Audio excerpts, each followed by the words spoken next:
Guys, it's Max. Another video today, week 8 preview. It's late because I've been busy the last few days. Memphis beat Houston 42-38 on Thursday night. Friday, nothing really happened on Friday of any relevance to anything. So when it hit Tennessee, other than one of the players slipping off, that was the only highlight from that game. Alabama destroyed them 45-7. Hurts threw for 198 yards, but he was pulled pretty much one drive into the second half. Total Alabama had 332 yards passing, 2 touchdowns and 1 interception that I think most people have seen by now. Bo Scarborough had 18 yards but 2 touchdowns on 4th and 1. They brought the big guys in, elephant package, brought 2 big guys in, and went like that, and Bo jumped over. You've probably seen the video. They probably do a better job of describing it than I do in the video.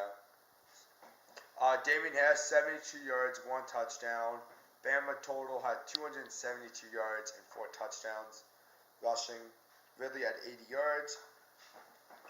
Henry Ruggs III had a 60-yard touchdown. He has 5 career receptions, while also having 5 career receiving touchdowns. If only all of us could be that perfect.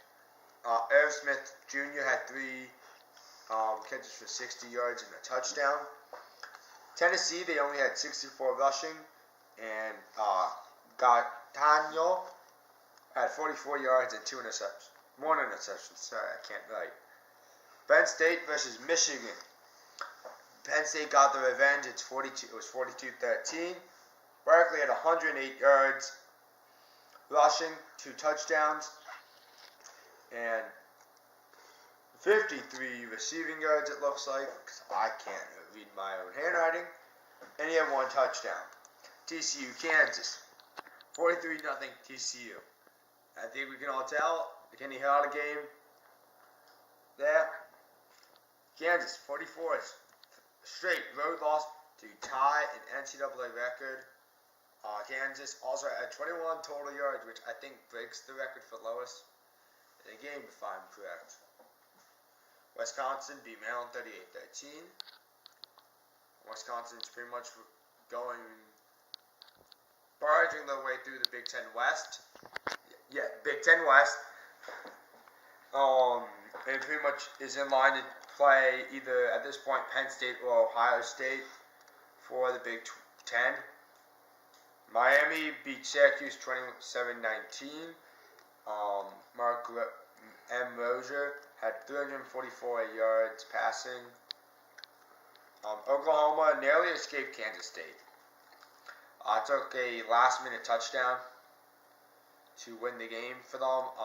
They were held very much scoreless in the first half. I mean, for Oklahoma's offense, pretty close to scoreless. And also, Kansas State, the reason why a lot of times I think they lost is when they were up, because they were up big at halftime, they went away from the rushing attack, because the stats show like they had, I think, under 50 yards rushing in the second half, which is not a good thing when you're trying to put the game on, end the game. Another problem for Oklahoma teams. Oklahoma State almost lost to Texas. Needed an overtime. Needed a play by a freshman quarterback for Texas that he threw a pick in on a 3rd and 6. They only had 428 yards. You look at that and you're like, oh, that's not that bad. But when Oklahoma averages 620 plus yards a game, there's definitely a big difference. And Notre Dame beat USC. The quarterback had 4 total touchdowns, I think, and then John Adams, who threw himself pretty much into the Heisman discussion over the weekend. He had 3 touchdowns and 191 yards. So when you talk about someone who comes up in the big games, definitely. Brandon Wimbush, he had 4 touchdowns, saw 2 passing, 2 pass, 2 rushing. Sam Darnold hasn't been the Heisman contender we thought he would be, and what is going on here? He's doing stuff. He was 20 for 28, 229 yards passing, 2 touchdowns, and 1 interception. Big reason I can tell you with a affirmative fact that USC lost this game.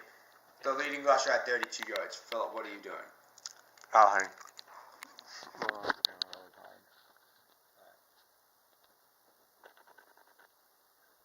No one really thought that game was going to go like that. People thought, oh, fine, we're going to get, especially with Michigan and Penn State.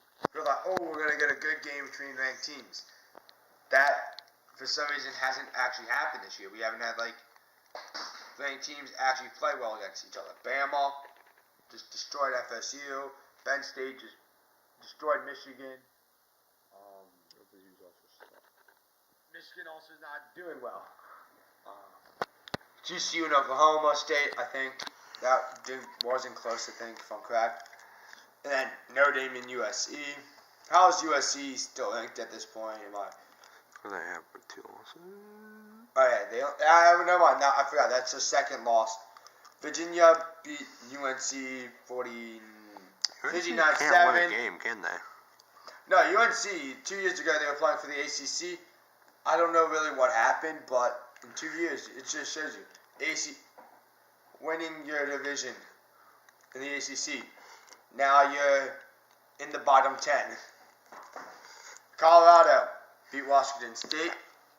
Washington State beat Colorado 28-0. South Florida beat Tulane 34-28. Is that prom for USC? Because people pinned them as they're going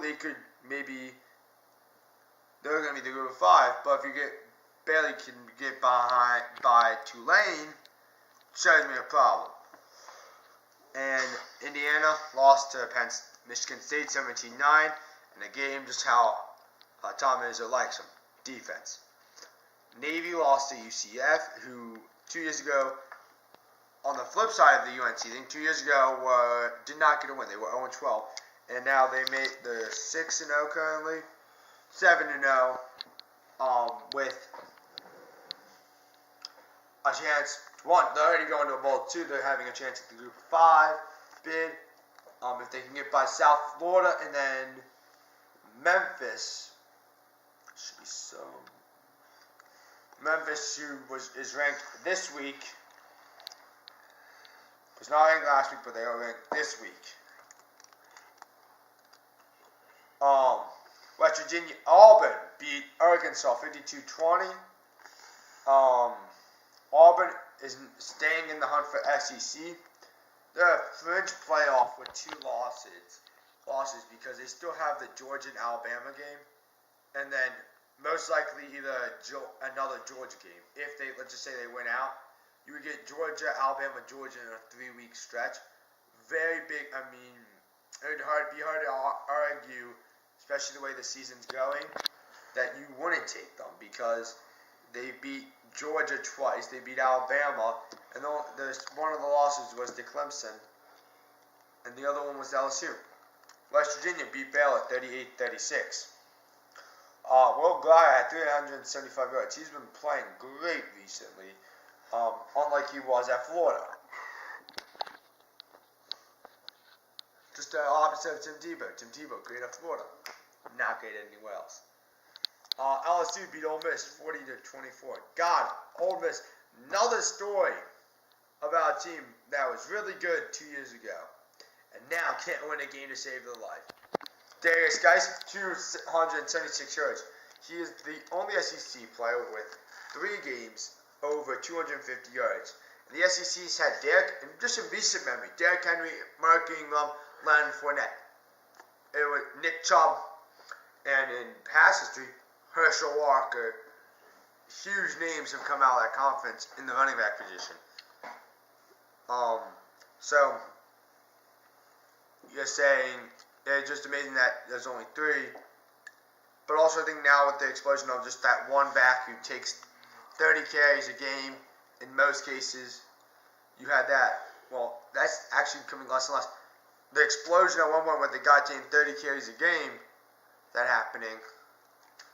Now it's like, it's actually less likely that should be happening because now, like a team like Alabama, they have 4 backs. Most teams will have 2, so you're not getting the guy with 30 carries a game. So it's pretty impressive now to do that, but I'm thinking Herschel Walker only had 2. So Louisville beat Florida State, another example. But a team last year won a bunch of games, can't win a game to save their life this year. Temple lost to Army. Duke lost. Duke 4 years ago kind of was overhyped. Now they kind of can't win a game to save their life. Mississippi State beat Kentucky 45-7. Iowa State beat Texas Tech 31-13. So, one note about the UCF game. UCF outrushed Navy. That's pretty impressive because all Navy does is run the football. If you make Navy a one-dimensional team, if you force them to pass it, you're probably beating Navy because Navy doesn't run. Navy doesn't pass it a lot because they just don't have that's not their scheme. They had 171 yards passing, so I mean, yes. But here's some things. Is that a record? Don't know. Because I remember when they had like 6 attempted passes and they were like mostly in the. They had 14, Phil. They were wow. 5 for 14. Okay. I don't know how you get a team pass because it says Zach, Abby, Garrett, Lewis, team. I don't know how a team as a whole gets a pass. Like, it's not just attributed to a flag. I would like to know how that happens. But let's talk about some Notre Dame. If they win out or even come. No, wait. Yeah, they have to win out because they already have a loss. They need. Will they be in the pack? Will they be in the playoff? They have a chance to beat the ACC champion, the Big 12, and the Pac-12 champion, I think. It's either Big 12 or Big 10. I just don't remember fully.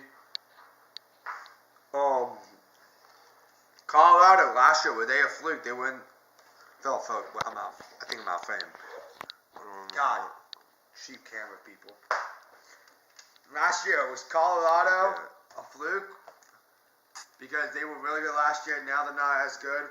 Bounced back by Wazoo, but not as much by Luke Falk.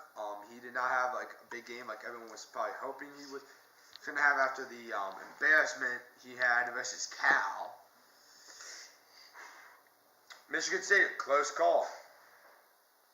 I mentioned that one. UCF, are they for real?